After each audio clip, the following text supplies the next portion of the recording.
Good morning, good afternoon, good evening, wherever you are watching right now, live or listening to the recording after the fact or on the podcast. We're so glad that you're here.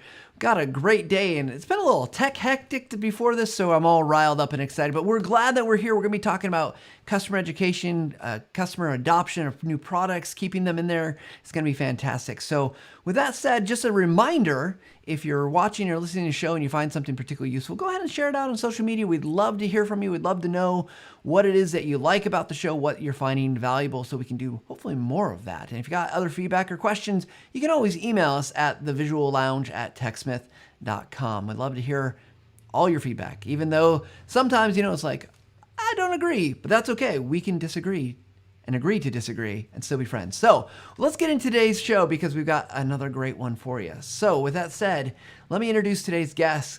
Cutler Bleecker is currently the learning experience designer for Skilljar, a customer training platform that accelerates product adoption and improves customer retention. He always had a passion for both teaching and technology, receiving an undergraduate degree in education as well as a master's degree in instructional technology. As a former high school business and technology teacher, Cutler taught everything from accounting and computers to graphic design and video production.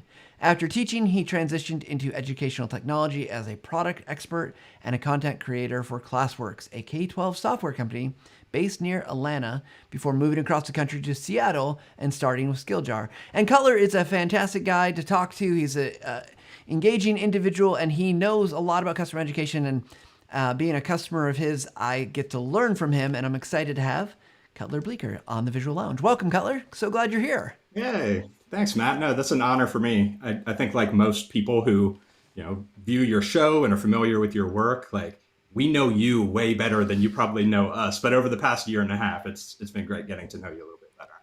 Well, thanks. And that's the fun part about this. We get to, I love talking to people, and if people want to get to know me a little bit more, that's great too. But let's take this time though to get to know you, Cutler, because that's really the key here, right? Like you're the guest. So let's start off. We always like to start broad and kind of narrow in. So let's just start.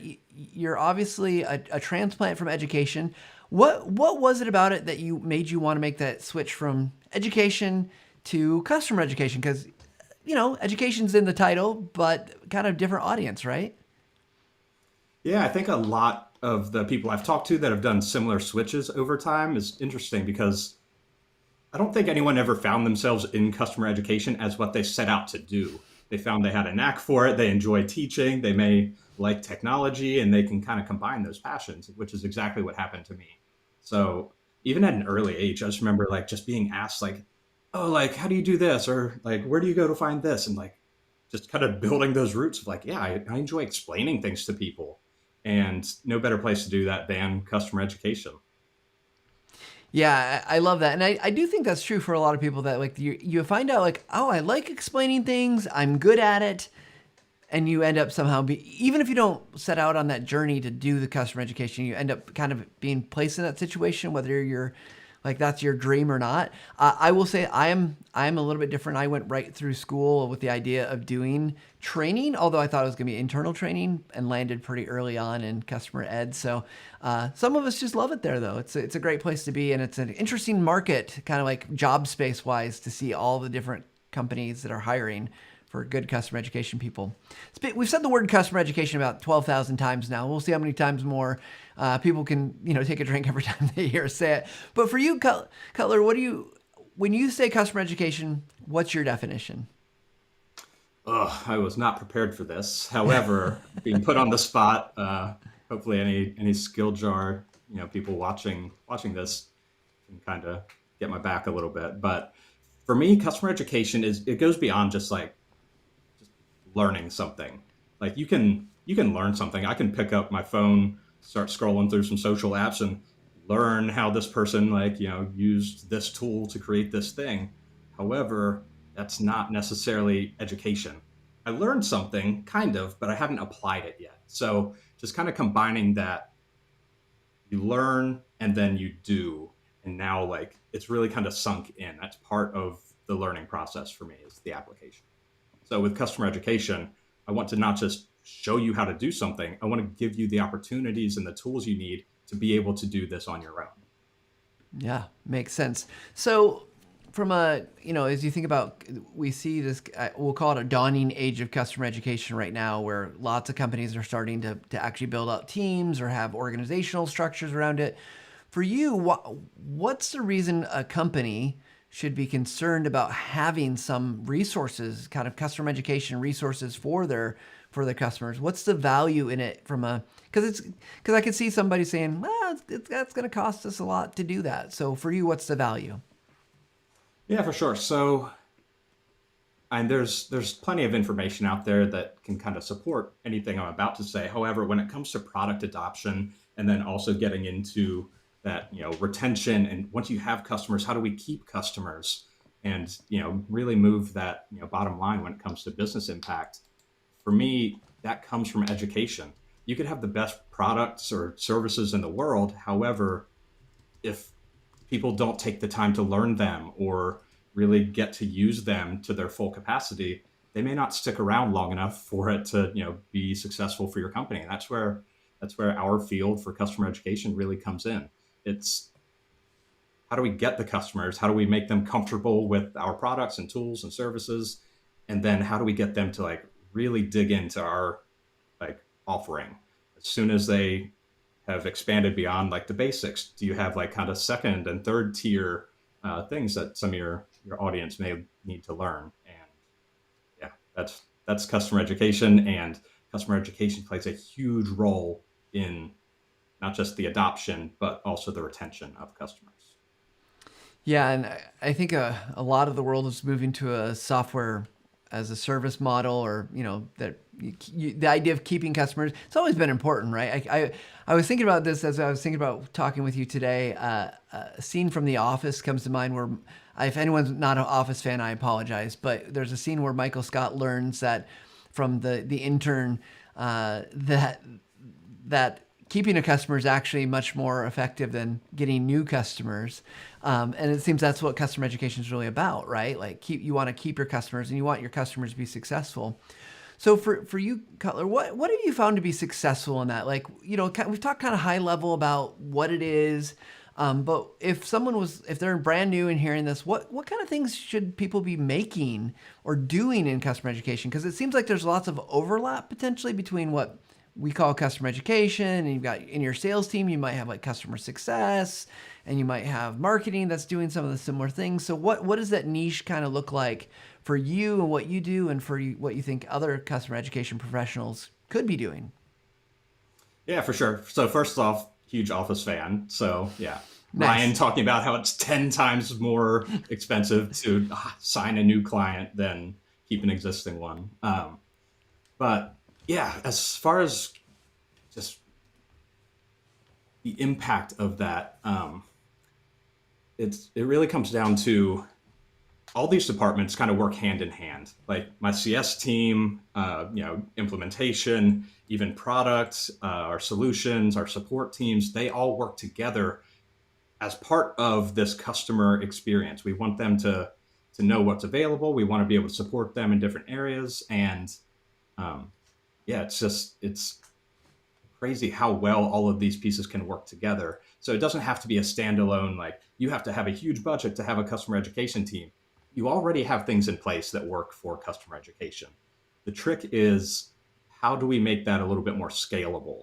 I can't have somebody on the implementation team necessarily like answering the same question over and over as it comes up, when we could just create a resource for that. Now it exists, and we can refer them to that. If they still have questions or want to dive a little deeper, we can have those conversations at that point. But it's about scale. We want to be able to go from this size customer base to this size customer base, and how do we get there without matching customers and staff one to one? So just kind of removing that model and getting into, all right, let's create those resources. And I view this very differently. As a learning experience designer, I think about just the customer experience from the day they sign as a customer, the whole way through, launching their product or launching their own training site and beyond. So when they come to us, I want to make sure they know like what it is they should be doing. What, like, not only what should they be doing right now, what should they be prepared and start having the conversations to do next. You don't want to be caught off guard there either. So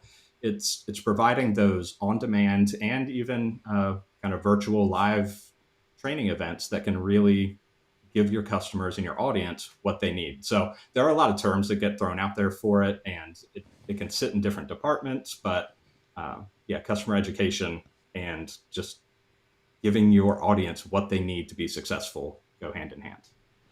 Yeah, I love this, and I think as we talked, I've been around the customer education space for a really long time, and it's just so interesting to think about like that journey your customers go on. In fact, we talk about that all the time. Like where are our customers at? What do they need at what points along that journey? And it's interesting you mentioned that for you, it's like when a customer is just starting to come on board, right? Like they're signing their contract, they're doing whatever. Do you think there's a role for customer education pre that, or is it really? Do you really just kind of pick up like when someone becomes truly a like signed on the dotted line customer? We'll go with that. I've got some follow up questions to that too. Sure, absolutely. Great question. And I completely agree. We try to focus on and provide as much information to people even before they sign. We want them to know who we are and what we offer and the style of content, we deliver to them. They can start seeing that value, and that even helps with the sales cycle sometimes. So if we can get, those prospects to start kind of understanding what we offer and how to do things, we make things as simple as possible. They're going to be even more willing to just sign and jump on board. But now they're hitting the ground running. They don't have to start from scratch. Yeah, I have been through enough technology like cycles where we look at different technologies and we end up picking one and implementing one that I love the company that will give me more information up front so I can see what I'm not only what I'm gonna get and really understand it, but just making sure like I know they're a partner. Does that make sense? Like I want to feel like a partner, that I'm not just a you talked about going from a small user base to big user base. But I don't as a customer, I don't want to be in that big pool, right? I want to feel like it's personal.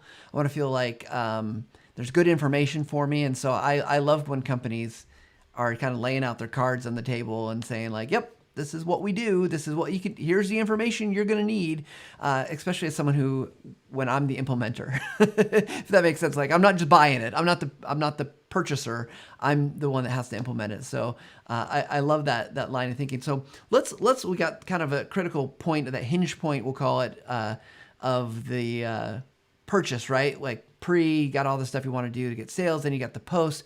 For you, it feels like in a lot of tools, there's kind of different parts of like your onboarding.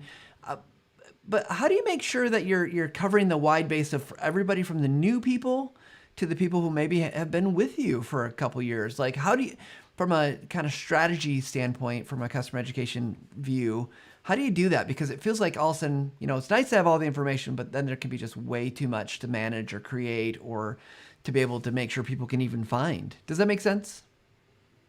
It absolutely makes sense. And it's a complete balancing act. I totally get the pain and the struggle that some departments may feel when it comes to like figuring out that balance, because even as a small team ourselves, like I am constantly trying to figure out what's the balance of, all right, let's create something for prospects, let's create something for people getting started, let's focus on updating anything we have that's now out of date as your product gets refreshed or revamped, and then on top of that having just fresh new content, new ideas for that existing customer base as well. So as a small department, it does get a little tricky, but it's possible. And it's really just kind of understanding your audience. We try to focus on some just persona based content creation. We want to make sure that we're providing more content in all of the areas. We're not focusing solely on one.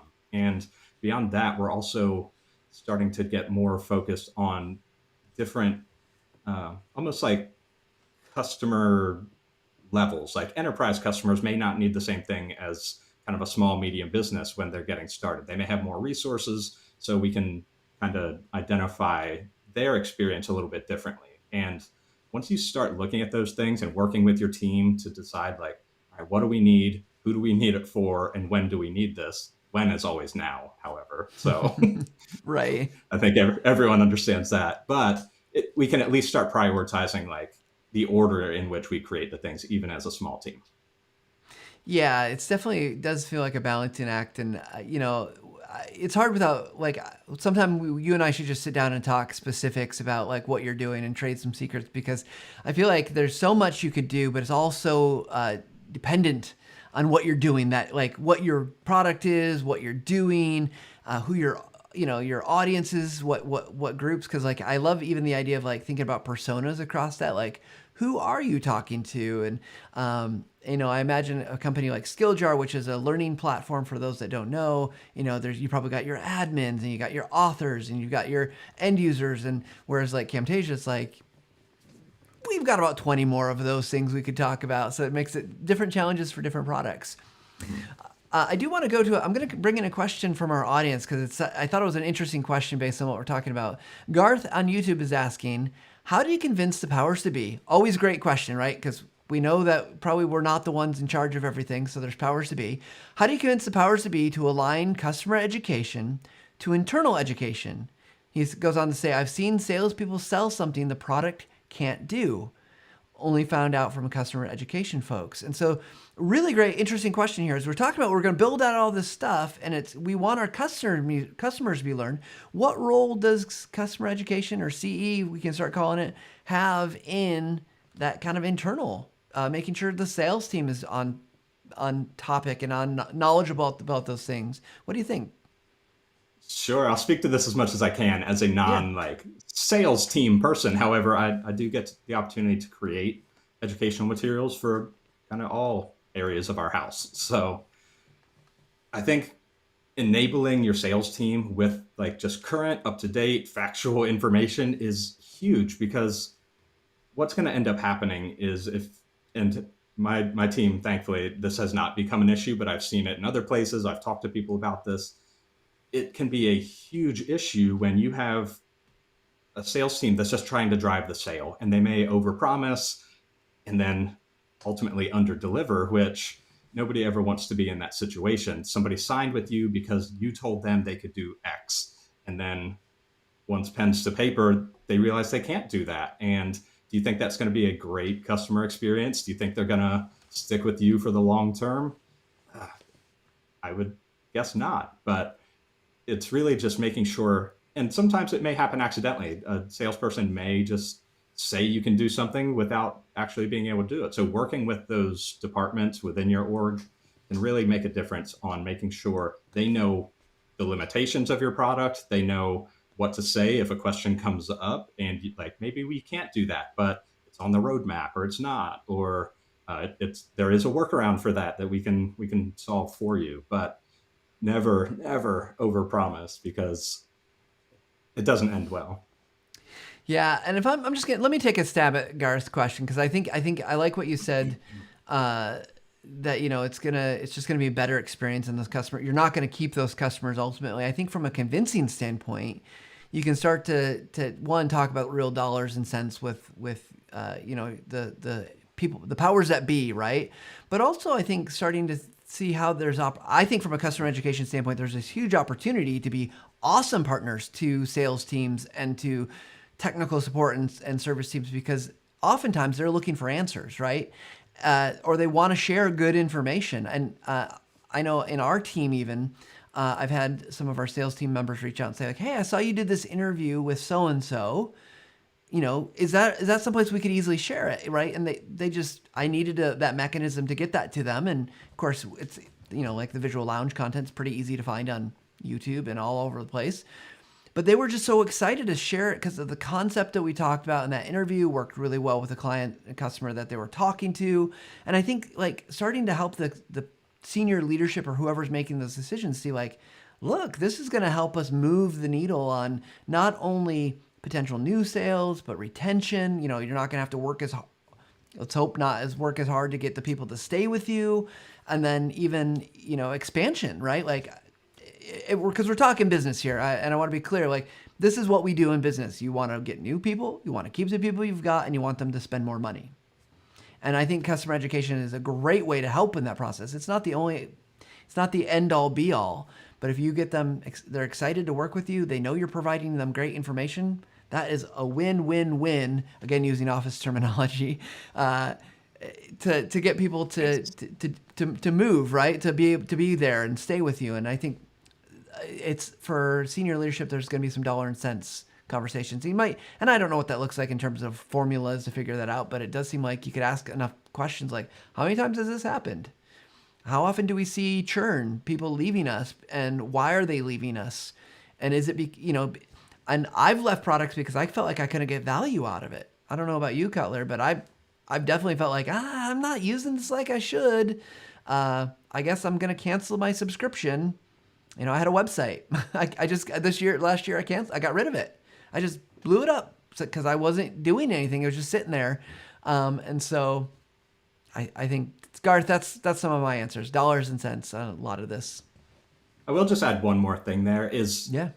when I'm creating something for our audience, it's going to be a little bit more polished and put together than maybe what our internal training materials could look like. But because of that, that means it's faster to create that content because I don't have to like polish it up and have fancy this or fancy that. However, these conversations are already happening. You have, people within your organization talking to customers. And if those calls are ever recorded or somebody that's an expert on that topic doesn't mind just recording themselves, like just talking through that response, we can chop that up and make it a resource available for the sales team to actually reference. And it's like, all right, now everyone learned. And that was such a low lift on the content creation front.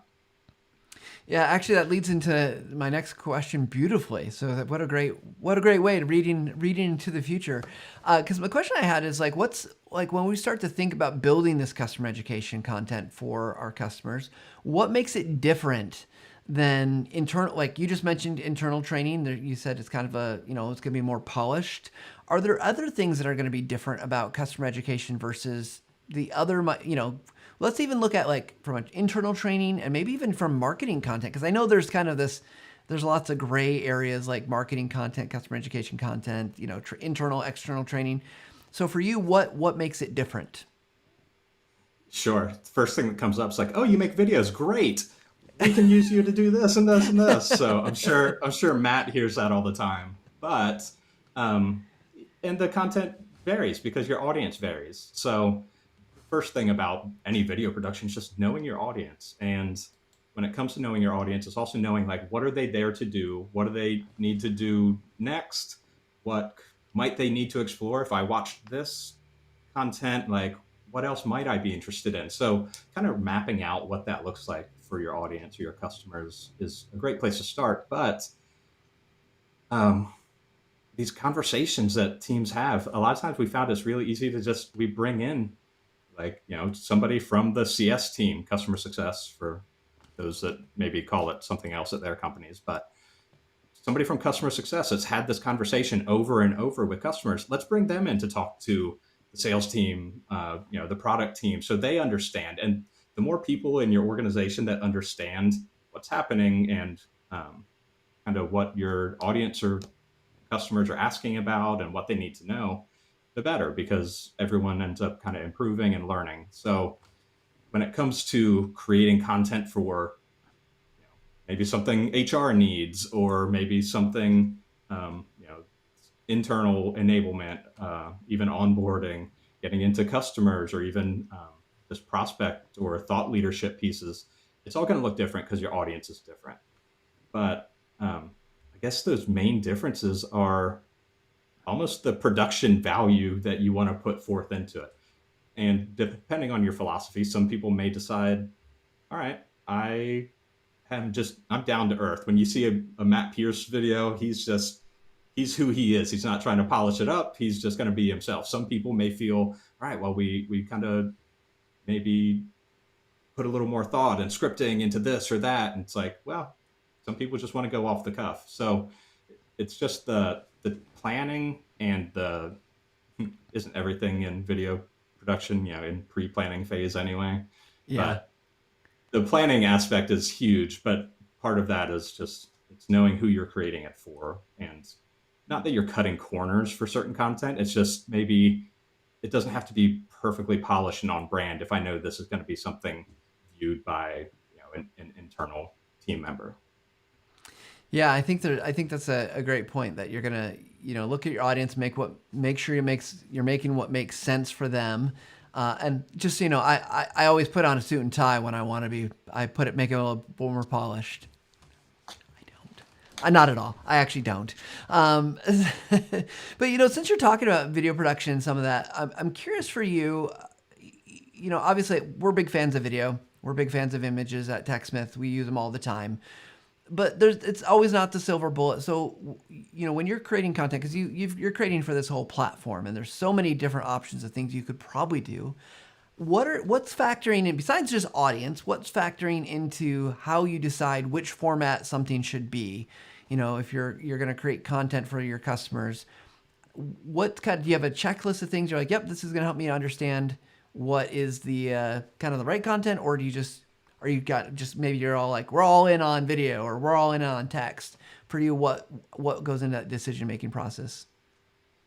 Ooh, yeah, a million things go into it, which is great. But one of the biggest things is just time. Maybe it's better for me to just put something out there. Maybe I have a text lesson within my course that explains this until I can get a video. So sometimes it's a placeholder, and time's going to be the biggest factor of that. Some things, and Matt, I'm sure you've come across this yourself, but when it comes to video creation, everyone expects everything has to be a video now, and it really doesn't. It's what's going to work well for that. Sometimes just visualizing with a graphic could be the easiest way to go. Sometimes just having a text lesson, or I've seen audio files used well. It's just, yeah, somebody explained this to me, and it wasn't high production value, but it made perfect sense. The ultimate goal is, did the content that your subject matter expert have make it to your audience? And whatever format or mediums the most effective way to do that from a time, budget, resources perspective, I say go for it. And the cool thing about education and learning, and even our training academies, are you can always change it. Just put something out there, have it there. If it works, great. If it doesn't, it's not carved in stone. You can always update things as you need. For sure. I love that, right? And sometimes you just got to get stuff out, so you start with whatever's easiest. That's what I find, right? Like, oh, we'd love to do a video of this, but you know what? It's going to take me a little bit, so let's just do a screenshot. Or let's just do something, let's make a rough video instead of a polished video. You just, sometimes it's better to have an answer. So thinking about, I know you've talked about making video, and it sounds like you've been making a lot more video. You got a great setup there, great backdrop. What advice would you give? So let's say there's someone who's just starting in customer education, and they see this interview or they see this content that you're making for Skilljar, and they're like, I want to talk to Cutler. What advice would you give someone who's just trying to get into making video to help them get started? Because I seem to remember there was a time when we met and you were setting up your living room to do a bunch of video shoots, and it did not look like what you have behind you right now. Sure. It's start where you are and use what you have. It's always a tricky thing when it comes to video. And I tell you what, the nerves, I was joking before we even started broadcasting today, if I'm jumping on a video being broadcast publicly with Matt Pierce, does my lighting look okay? Is he going to rip me for my audio? So there's always different things that you have to think about. And it's really just use what you have. I think if anyone, me included, if I go back and look at some stuff I did 6 months ago, a year ago, I'm going to cringe at oh man, I was still using that, or I had that lighting, or it's an iterative process, and you just improve the little things where you can. I think one of the best things I ever learned from any of Matt's videos, which also a great place to start when you're trying to learn video production, is your audio makes a huge difference. And he's talked about it over and over, and it's really sunk in with, you have to make sure your audio doesn't have to be the crazy hi-fi audio. It just has to be good enough, but bad audio will certainly ruin some content. But Yeah, I remember the video you're talking about. It was like right after we all went and started working from home back in probably March of 2020. And I think I had a cell phone camera. I had a step stool I was using to like hold a microphone up close enough. It's use what you have, and there's tons of resources out there.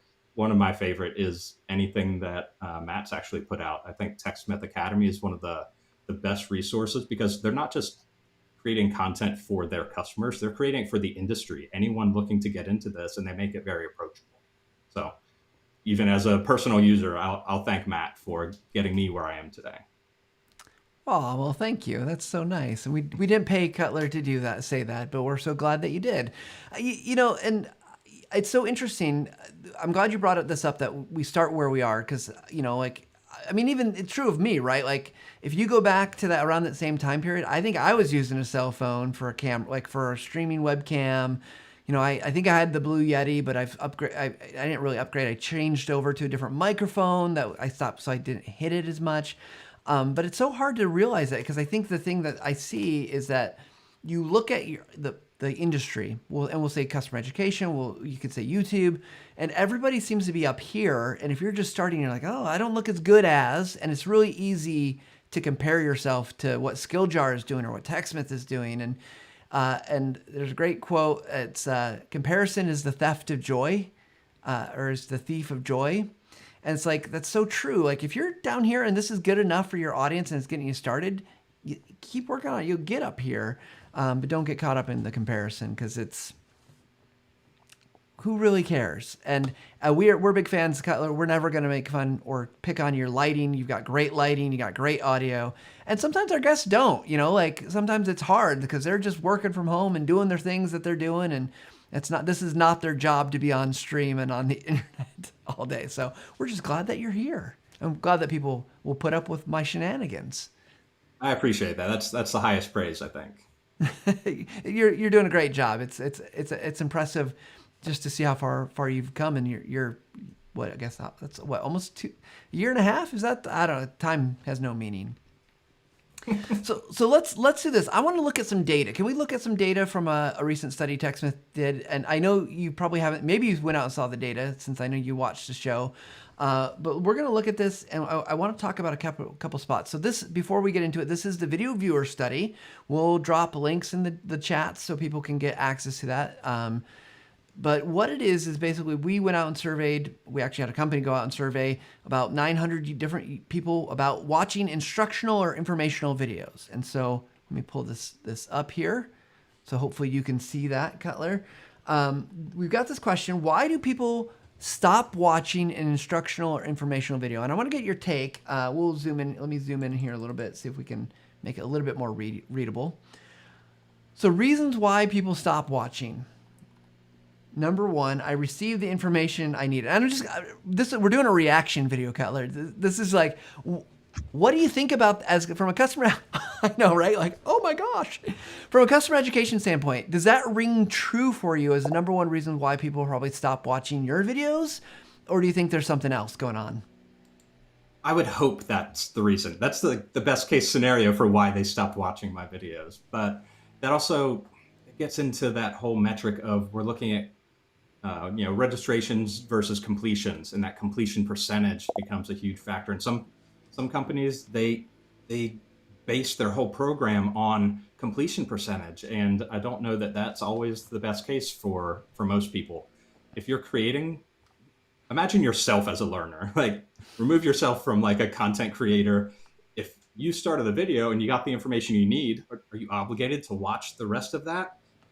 I wish you could go to like an in-person concert. I heard the song I needed. All right, bye. That's the only thing I needed. I didn't need all the rest of it. So that's a best case scenario, is they got what they needed and they bounced. That usually affects my completion percentage, but taking that with a grain of salt, I think it's also just showing value. Customers will usually be very open to telling you like if this didn't give them the information they need. So using those two pieces of feedback or input together help. Now I'm thinking about going to a festival, like back in the day it was the big Lollapalooza. So I'm like, I just want to see one band. I'm not watching anybody else. I'll sit out the rest, right? Like you're there, enjoy it. But that's so true with videos, right? We don't know, and that's I think the hardest thing about this stat is when we look at our stats, it's hard to know if that's the reason. It's hard to know if someone walked away because they got what they needed. But let's look at some of these others. I was not getting the information I expected. That's, to me, so 17% of the people said that they stopped watching an informational or instructional video because they weren't getting the information they expected. So how do we counter this? Because this seems like that could be countered, and I don't mean that in a strategic way. We're thinking about, we're going to put up this piece of content, people are going to go to it. How do we make sure that they're getting we set that expectation correctly? All right, so just like you have the completion percentage being affected by someone getting what they need and leaving, a course or a lesson early, the same thing's true here. If they're not getting what they need and they leave, that also impacts your completion percentage. So one of the easiest ways to keep that up is be very clear up front what the video covers. It's very simple. Like, provide that information about, like, this is the video, this is what you can expect, this is what you'll learn afterwards. It's really kind of showing those learning objectives and letting someone know what to expect. Like, if they start this and they make it to the end, this is what they'll get. So just by eliminating the "it's not what I expected," by providing that information at the very beginning, you're going to improve your completion percentage, because people that are registering for that piece of content or consuming it they know what they're getting. They'll probably consume more of it.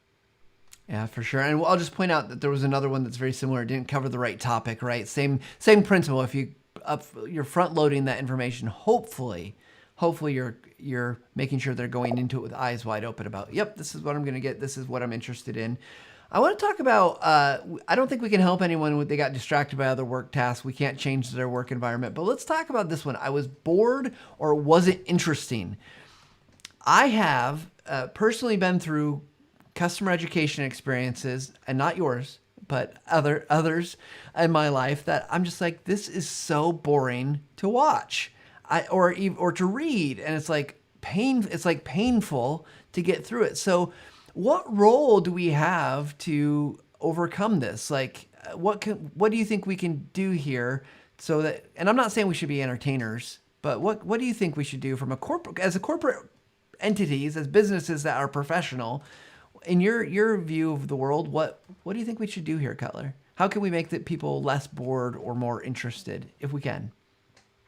While you're flattering to say, none of my videos have ever bored you, you probably haven't seen all of them. So I'm sure there's stuff out there that's like, oh man, it's like, late in the afternoon, that lunch is hitting, and I just want to, like, kind of tuck into a ball or go the other way and be overly productive. Yep, I'm bored. I'm out of this. So I think this is a tough one, because, like, it's hard to talk about, like, I'm a creator and I'm like the voice and the face for this particular video. If someone's bored by it, it's hard for me to not take that personally. Yeah. However, like, you have to remove yourself from it. It's not that you're boring. It's maybe this content just wasn't the right fit for that person. So being able to provide content in more than one format can sometimes help.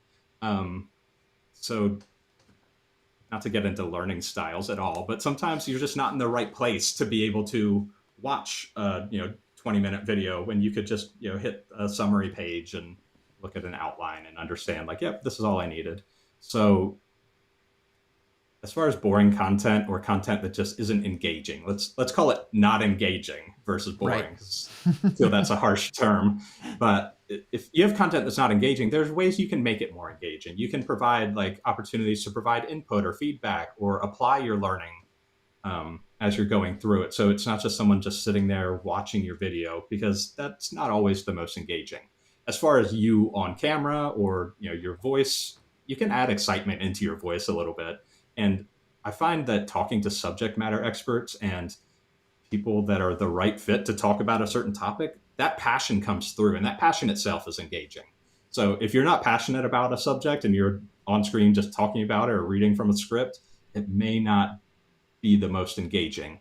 But there are things you can do to improve that. And I think interactivity, you'll hear gamification thrown out there from time to time, but even just simple things like provide just polls, or, all right, you just did this, now do this, or throw in some non like subject related content, show a little personality. Like there's tons of stuff you can do.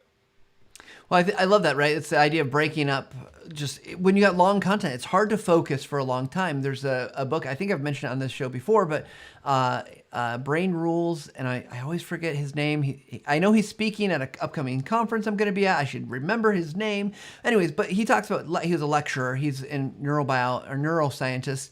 And he was saying that like every 10 minutes he knows he needs to reset his class. Like in an hour-long lecture, every 10 minutes he has to do something kind of reset him. And I think it's the same thing. We often think like people are just going to be interested in whatever our topic is, whatever we're passionate about for the same amount of length. And so how do you go about resetting people and getting them to think? But also I think the other thing I'll just mention to add on to what you said, because I love what you're saying with the interactivity, but also just how is this relevant to me? Why do I care about this? Why is this important? What's this going to do? Is this going to make this task easier? Is it going to make it so I can use the product better? Am I going to look like a rock star and be awesome in the sight of my boss? So I think that relevancy is one that I always go back to just because it seems very important to, your content. Some content is boring. Let's just be honest. I created some content in my life that was just about boring topics. To me, I didn't care about water purification.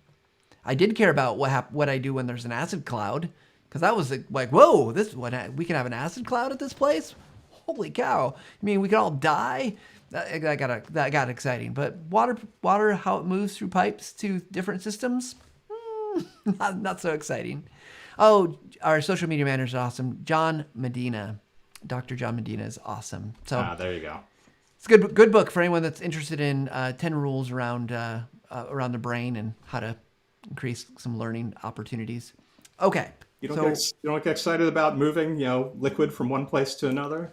It was fascinating to a degree, but at some point it's like the structural dynamics of flow for any Patriot fans out there. That's probably like my low key reference that'll be entertaining to those who get it. Someone will get it and they'll appreciate it. Nice. So let me ask you this question. As a representative of customer education, whether you like it or not, you're representing the field right now. What are the challenges that you think the field, customer education professionals, are facing right now? What are the big challenges we all need to be aware of? Big question. Ooh. A lot of weight to that one. It's never just one huge thing. It's always a bunch of little things. And I think just the accessibility of education, and accessibility can refer to any type of accessibility. It's like customer education as a field or as an industry has really made education more accessible. You can learn without having to go set foot on a university campus about how to do something. So like used to be education was brick and mortar. Customer education has kind of redefined that. And while you can still have someone show up in a room and do training for an audience, that's great.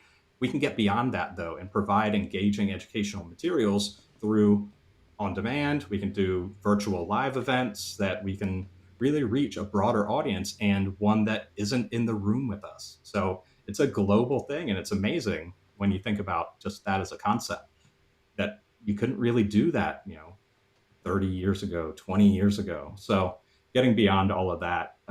Also just providing for different types of learners. We're understanding more and more about we do need to provide some of these accessibility features within all of our training content. Not everyone may, be fully vision or have full vision. So maybe videos aren't the best way for them to learn. Do we have an alternative? Do we have something for someone that may be hard of hearing? So it's kind of a blessing that we're all learning this, because the awareness is creating just better content that can reach more people. So I'd say accessibility is just probably a good place to start. And you don't have to be an expert in it. Maybe you start by providing transcripts of your videos as you're, publishing them to the different places. So that way, at least that option is there for those that need it. Beyond that, you can get into closed captions, or just making sure your graphics and stuff on screen. You could provide the alt text on an image in a text lesson, or Just make sure your colors are fairly compliant and there's contrast enough to be able to see what you're trying to show. So all these little things kind of add in, but I would say that's probably the biggest thing top of mind for me. Yeah, I love that. And for anyone, if anyone's looking for some good resources, I know the TechSmith blog has some articles about accessibility, particularly around images and video. And we did an interview with Ryan Knott. He is a TechSmith employee. He works on our marketing team. He knows a ton about accessibility. I actually did a presentation recently for the Learning Guild. So you can check out that in a past episode or in the podcast, wherever you want to find it, also on the TechSmith blog. But we're about out of time. A couple more questions, and then we're going to do the infamous, now maybe famous, infamous speed round. But before we get there, so Cutler, we're fans of Skilljar. You guys have an event coming up called Connect. Go ahead and tell us a little bit about that. I'll throw the graphic up on the screen while you talk about it. Great, awesome. So, Skilljar Connect it's really designed for Skilljar customers who kind of do what I do. I view myself kind of as a Skilljar customer because I use Skilljar every day. I use it to do the same things our customers do. So sometimes within our office, I'm referred to as our internal customer. They'll run something by me. It's like, would this make sense to our customers? It's like, well, if it makes sense to me, probably. But it's a chance for all of our customers to kind of get together and connect. It doesn't hurt that we're going to be in Sonoma, in the heart of wine country, in the middle of November. So yeah, November 15th through 17th, we're really excited. We have a lot of great speakers lined up. We have industry experts, we have panels, and on top of just the beautiful setting and the activities we have planned, it's just a great place to get to network and talk to other people that do what you do. So if you're available and interested, check us out at skilljar.com/connect. Yeah, I have to say that I went to the one that was in person, 2019, I think it was, and it was one of my favorite events of the year that year. It was great. I met so many great people, and I met a lot of people who were not actually Skilljar customers that were there for industry learning, and that was fantastic too. Just a great networking port, and you guys put on good events, and nice to see that you're able to get together in a safe way. So, before we jump in speed round, one last question. If anyone wants to reach out to you, Cutler, how would they go about doing that? What's the best place to connect with you? Sure. So obviously you can find me on LinkedIn. I guess that's probably the easiest place to find me and connect. There aren't too many Cutler Bleeckers out there, so hopefully just using the name search will be enough for you to find me. My headshot, I won't have any beard. I feel like the headshot I used even for this promo, I was like, oh, I need a new headshot. I don't look like that anymore. I like when I see all the pictures with me with the beard. Now it's all, it's like, wait a second, that's the wrong map. It's your alternate, your evil twin, right? It's not bearded. Yeah. All right. But I will say real quick, I love connecting with other people. So feel free to even if you don't feel like connecting with me, send me a message. Say, hey, let me know what you're working on, because I learned so much just from talking to other people and getting to hear their stories. Yeah, same, absolutely. So, Cutler, you know the premise, but for those who've never heard the show or are new to the show, we do a speed round where we ask questions. The idea is to condense these answers down to short answers. So let's go ahead and dive into today's speed round questions.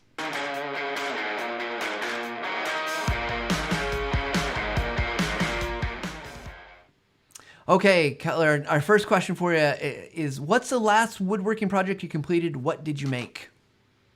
Oh my. So early COVID, I just threw together a plywood desk for my wife's office, and it looked terrible. And it was like, well, it works. It holds your laptop. So just 2 weeks ago, I created a new desk. It looks nice, kind of fun base. It's very clean and minimalistic, and it's a huge upgrade. So not a speed round question, but have you been doing woodworking for long? It's not you sound like what I'm open to talk about. Woodworking was one of them, so I thought, well, that's fair game. So it's something I just kind of grew up around. Like my dad and grandparents always had tools and were working on stuff. While some people may hear I'm a woodworker and think oh man, he's doing Norm Abrams level stuff. That is not the case. I'm very just I'm a functional woodworker. I need something, and hey, I can make that. Nice. Usually a lot lot easier for me to make it than to go out and buy it. Yeah, awesome. Okay, so next question. What is the best customer education experience you've had with another company? Ooh. Oh man, I'm failing speed round right now. I've just had a flood of onboarding just rush through my mind. Whew. I'm not going to use you because that'll just make it sound like I'm being paid to be here.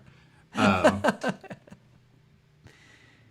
Honestly, I think it's also kind of weird. I was late to buy into the Apple ecosystem, and while I don't have everything I own in my house like as an Apple product, their like materials that they provide and their kind of user onboarding and just first out of the box experience for things is probably one of the best onboarding experiences I've had as a customer. And I associate onboarding with customer education. They taught me how to use what they gave me. Yeah, I love that. And you can't deny they make great like from the delivery of the package, so the packaging into opening to those first initial experiences. It's an experience. It is, and that's what they design it for. So it is. I think that's a great answer. So next question for you: what's one skill everyone working in or wanting to work? So are working or wanting to work in customer education needs to have. So what's one skill everyone working or wanting to work in customer education needs to have? Collaboration. Like you have to work with other people. It's never just a one person show. Even if you feel you're a small team or maybe you're the only person on the customer education team, you have resources around you, both internally and externally. So collaboration is key. And I've learned so much just from our broader community. Yeah. I think that's a great answer. Okay.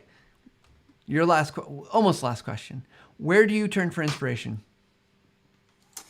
Ooh, man, I think looking through, sadly, it depends on what I'm trying to be inspired by. Instagram may give me like inspiration on like how to do like this or that, but like professional inspiration, it's really those resources through like LinkedIn, our customer education community. Even looking at some of our I jump on calls with our customers and see the things they're working on and check out their site sometimes for the first time. It's like, oh, that's awesome. I love how they did that. I wanted to start doing that. And I think we learned so much from each other. It goes back to collaboration, but just being able to talk to other people and our community, which I love our community. I didn't know there was a customer education community, but I love it. And everyone's always so willing to help and talk to each other and share like tips and tricks. And I think, Matt, you're the embodiment of that. Well, thank you. I appreciate that. And I'll just say if you're into Slack, there's a customereducation.org, I think it is. That's a great community. Oh my gosh. I learned so much from just listening and occasionally chatting with people that are from that community. But you're right. There's a really great group of people out there that are doing this work. And the nice thing is we know that we're all in the industry, whether we're working for different companies, people have been so willing to share ideas and thoughts. And so I'm glad to be part of that, really. So, Cutler, the last question we ask in Speed Round. I saw you post about it on LinkedIn. So, okay, you spent some time. You've probably way more time than most people do. So, what's a question you'd like to ask me? All right, question for Matt. So, obviously, having access to video and recording production like tools, what's a fun project outside of your work that you've been asked to like help with? Every time a friend finds me and it's like, oh yeah, you have like lighting and camera, can you help me do this? It's like, that's not really what it's for, but like I can help. What's that for you? To be fair, I try not to do too much video stuff out of work, just because I do a lot during it. But I think the things that I've worked on personally, I've done a couple podcasts on my own. One of them was this really crazy concept I'll share. And it's no longer available, but it was called 5 Trainers in a Car. And it started off with, I was at an event and some people were like going out to dinner and we were having this great conversation. Someone said, this would be really cool if it was a podcast. And I'm like, oh, hey, I happen to have a digital recorder in my pocket. Weird, I know. And we recorded it, and then I started doing that at events. So I'd go to events, and we'd say like, "Hey, let's get in someone's car and drive around and have a conversation about one topic." That was kind of fun. It's not video, but it was audio related, and it's amazing. You could get okay audio driving in a car, except for the windshield wipers and turn signals would click. People like. I had someone actually complain like, I could hear that when I was driving. I thought it was mine was on. And, I was like, oh, well. Outside of that, I actually did do a video project last year at the end of the year around Christmas time, just a holiday message for my faith community. And that was really fun to, put that together and bring in some assets and just make something that was kind of going to be meaningful, in a very crazy year. So something to give people a little bit of inspiration and hopefully bring them a little bit of peace. But I try not to do too many things outside. I'm a very busy person outside of my I got kids like crazy and, they're busy, and we're going to band concerts and choir concerts and running back and forth, all the stuff that parents all over the world have to do. And so, so I try not to do too much, but I also spend a lot of time hoping to at work. hear it would have been like, hope it was going to hear, soccer little league team needs a highlight reel, star wipe.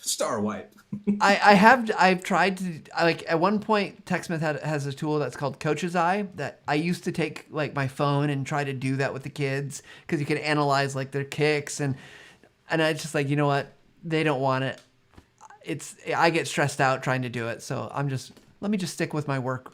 I'll stick in my work area, just keep it doing there. So nothing too crazy. I know maybe it's a disappointing answer, but it's still fun. I do enjoy when I get a chance to do it, but a lot of it's just work-based stuff. So, well, Cutler, thank you so much for joining me today, and we're so glad that you're here. We're going to wrap things up.